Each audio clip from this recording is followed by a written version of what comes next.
I built the world's first battery-powered Apple TV to be used with any AR glasses with a single USB-C connection. I can watch movies on the go on large screens. And I get the super nice Apple physical remote with voice control. This is what it looks like inside. I'll show you how to put everything together later in this video. And just to show you it really works. This setup means I can put a massive 200-inch screen in my pocket when I'm traveling with the Apple TV in the airport, hotel, or Starbucks, and nobody will see what I'm watching. Keep in mind, Netflix will not run on external screens of iPhone, therefore I came up with this. This case is custom build, with just a 3D model with all the ports cut out. That little black box is the AC to DC power supply of the Apple TV. I recently discovered it only needs 4.29 volts to run, making it possible to run the whole Apple TV with a battery bank. If you are new to my channel, please like and subscribe. You might want to watch the part 1 of this series to see how I took it apart and the basic wiring concept to make this work. In this video, I'm taking everything out of the Apple TV box and put all the components in my custom build 3D printed enclosure along with the battery pack. The motherboard of the Apple TV is secured to this heatsink with a few screws, but the heatsink is bolted to the case with plastic pins, so I removed them by using a solder. I spreaded the thermal paste more evenly and then put them back together. The Apple TV only consumes 1.5 to 2 watts of power when it's streaming video, so the heat is really not a big issue here. This heatsink also makes the motherboard more rigid and less likely to get damaged. This time I 3D printed 2 cylinder-shaped washers so I can reuse the Apple TV screws to connect the positive and negative power supply cables to avoid soldering them to the motherboard like last time. I connected all the components just to verify everything still works before I put it into the case.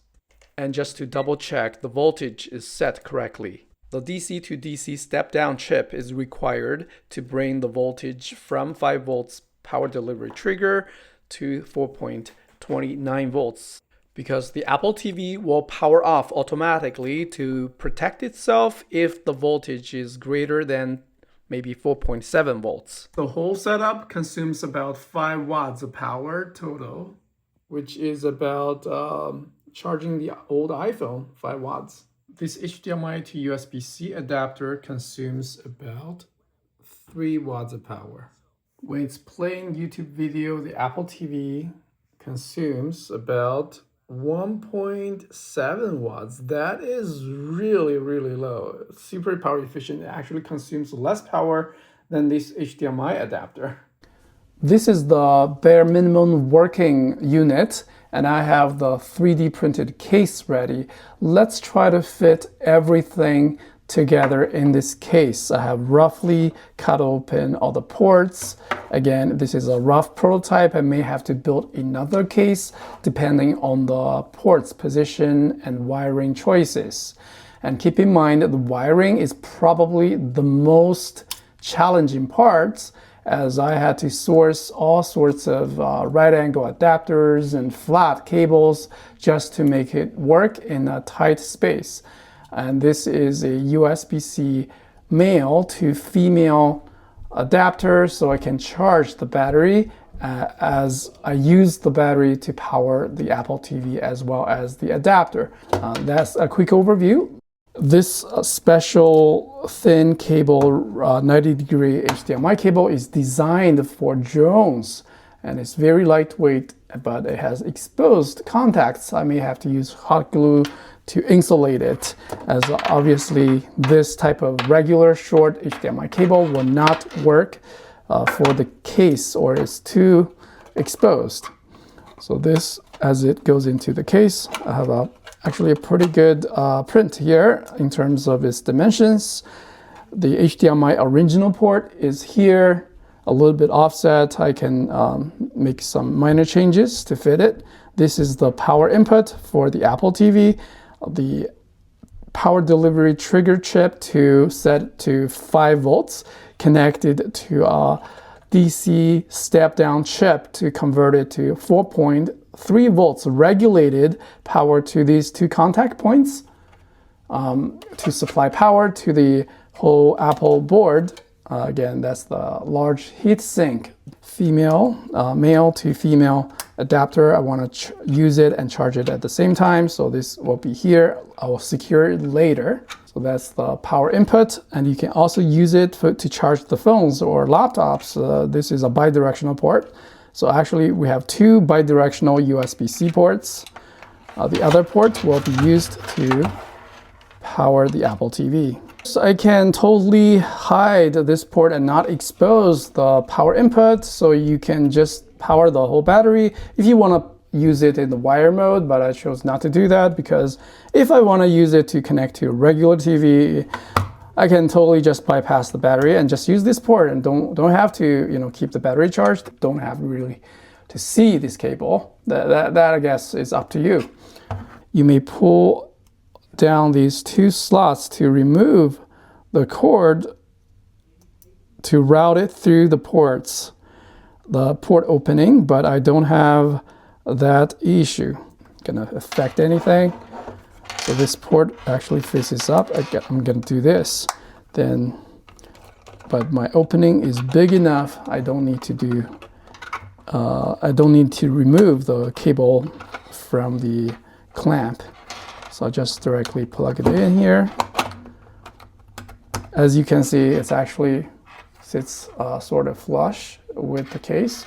Again, if you don't want to use AR glasses, you don't have to insert this part because now you can just directly connect it to a TV. Insert the cable like so here and sort of organize this cable in the case so it does not interfere with other connections. Well, this is a very snug fit, but I managed to find a little bit of space under the chip, making it perfect. Just need to cut a port here and find the right angle USB-C adapter to power this module. I have a little opening here so I can check the battery status. Long press and hold, I'll be able to power the whole thing off.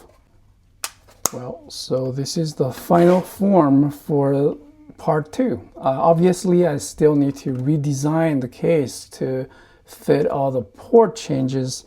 I did cut open another hole here just to align with the HDMI to USB-C adapter to the AR glasses. As you can see, here it works. That's the Apple TV interface. I need to find a right angle to right angle adapter to power to replace this straight USB-C cables. I had to use the coiled cable for this adapter because it absolutely requires a right angle USB-C connector. It produces the most heat, so it's away from all the components in the corner, so I'm really happy with how it turned out. Recharging cable or output cable, additional one is dangling out here. I can push it in and use hot glue to make it more stable and a better case. But for now, I'll test it as is for a few more days. If I'm happy with the battery performance, I may potentially remove the case of this battery. So I'm not in a hurry to redesign the whole case actually. The ultimate goal is to remove the battery case. And I'm always trying to find a better battery for this job. But for now, this new one, the super affordable one, is actually the smallest battery bank I could find. There's another 10,000 milliamps Anchor battery that is longer with a USB-C built-in cable, but I don't think that's right for the job here because it does not support USB-C pass-through. So you cannot use it and charge it at the same time, but this one can. But the power will get interrupted when it's connected, the Apple TV will reboot, this thing will reboot, but it happens pretty quickly, like 20 seconds. Yeah, for now, this will just work fine. Please like and follow as I'm trying to finalize the design to make it more compact.